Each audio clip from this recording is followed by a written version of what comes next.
Is there any good out of, Boris Johnson as Prime Minister? Could he change the path of Brexit? Well, the good thing is it's bringing the Brexit issue to a crisis. It's been escalating this crisis now since the referendum in June 2016. This is now the third Prime Minister, and we're now reaching a point where the issue simply has to be resolved. And we had Theresa May, who tried 3 times to get different versions of a deal through. She failed. There's no majority in Parliament for a deal, but there is now at least a new leader. And if it isn't sorted out by the end of October, my view is that Brexit will disintegrate. And I think that's what will happen. But it may be that Boris Johnson can put a rabbit out of a hat, and this is the last chance if anyone's going to do that. OK, but disintegrate how? And you've said this before, but actually now we're hearing Boris Johnson talking about suspending Parliament. Is it more likely that we don't get Brexit than a no-deal Brexit? Well, everything I've said on your programme before, in fact, has happened. Remember, I said that Brexit was definitely not happening at the end of March, that there was no majority in Parliament for a deal, there was no majority in Parliament for no deal either, and we would therefore extend. And that's exactly what happened. The same is going to happen in October. There's no majority for anything like Theresa May's deal, which is the only deal on offer. There's a huge majority against no deal. You mentioned a moment ago prorogation, which is trying to do without Parliament.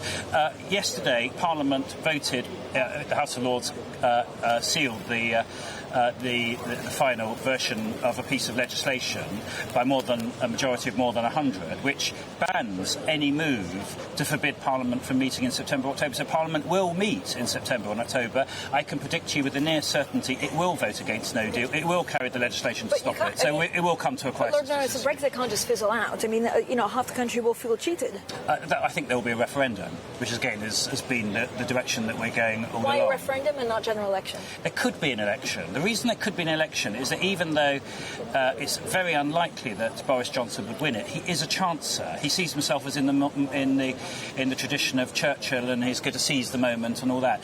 And I wouldn't be totally astonished if he comes back from the palace tomorrow and announces an election. But I would say it's only about a 10% chance, because on any objective assessment he will lose the election. It will be like turkeys voting for Christmas. But he is a chancer. He believes in his fate and in his destiny. He has a profound belief in this.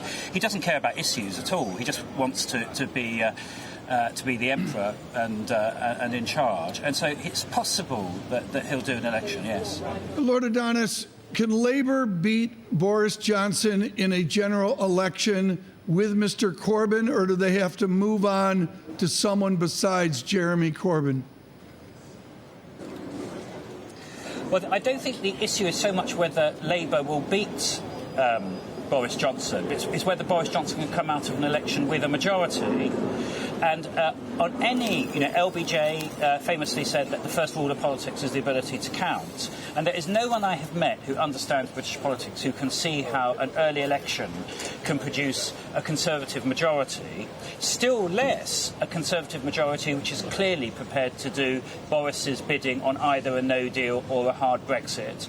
The first thing that's going to happen when Boris becomes Prime Minister is a by-election in rural Wales, which the Conservatives are going to lose probably by a big margin to the Liberal Democrats. The Liberal Democrats have got a new and quite exciting leader who was elected yesterday, their first woman leader. So there's no way the Lib Dems are coming out of an election without a big gain. And so as soon as you do the maths, it's very, very hard to see how Boris can win an election. And if he loses the election, then I think Brexit goes down. Well, let's talk about the most important person in the United Kingdom in a victory lap for a guest of ours often, Sir Vince Cable and the Liberal Democrats. I know the Times writing that up in the last 24 hours. What is the nature of the Liberal Democrats' contribution in the next 12 months to this arch debate? Where do the Liberal Democrats fit in for Prime Minister Johnson?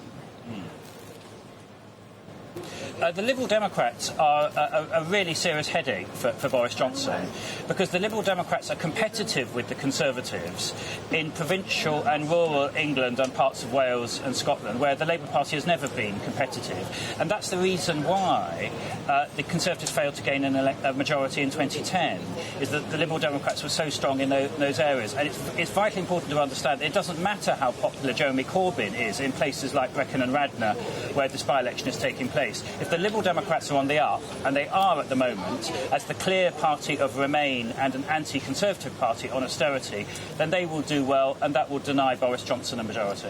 Lord Adonis, we actually spoke to Jo Swinson, the new leader of the Lib Dems, about an hour ago, right here on the set, and she was very clear that she was having private meetings with possible defectors. How many defectors do you see going to the Lib Dems?